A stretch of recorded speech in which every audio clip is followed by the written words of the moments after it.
Do you know what this is? Can you even see an animal in this picture? Well, come along with us today because we're going to talk all about animal defenses. In the world of nature, it is very important for an animal to try to keep from being eaten.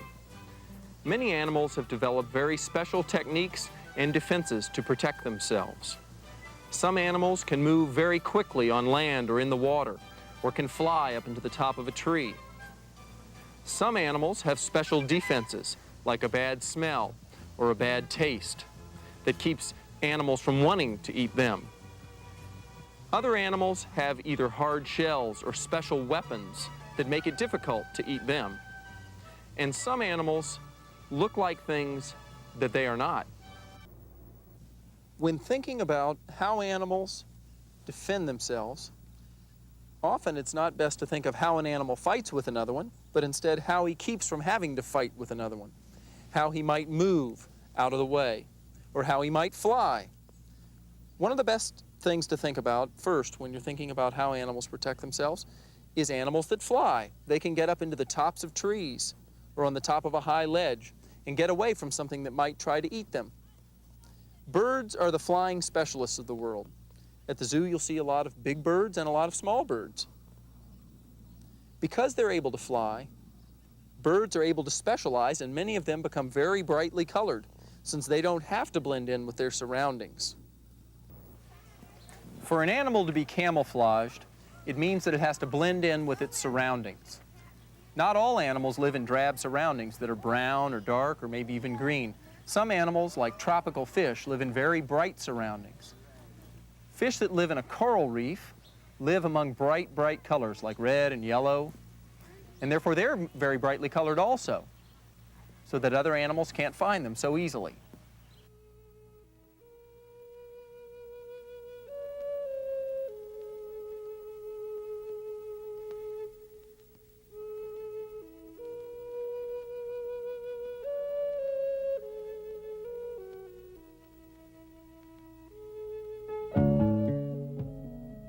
Our old friend, the striped skunk, is just the right size to be eaten by lots of animals like foxes or big birds. So he has to have a special defense that keeps him from getting caught. His defense is his odor. He's famous for smelling bad. He has a scent gland back toward his tail that he can squeeze and spray out a very bad smelling juice all over the face of an animal that's chasing him. And that keeps him from getting eaten by too many animals.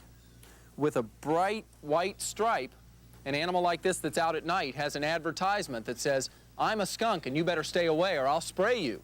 Some animals don't taste very good or don't smell very good, and therefore most things don't want to eat them. Some animals have special defenses, like a hard armor, that makes it very difficult to eat them. And some animals are very well hidden or very well camouflaged, and it's hard for a predator to find them. This animal is a Malaysian horned frog. It lives near the water among decaying leaves and is very well hidden, though it doesn't have horns made of bone like some animals. Above its eyes and on its snout, it actually looks a little like horns, and that's where its name comes from. But those also look a lot like the edges of decaying leaves, and it is a very well hidden animal. So the next time that you visit the zoo, be sure to be on the lookout for how animals defend themselves. There are a lot of tricky methods, a lot of the ones you've learned today, because you learned all about animal defenses.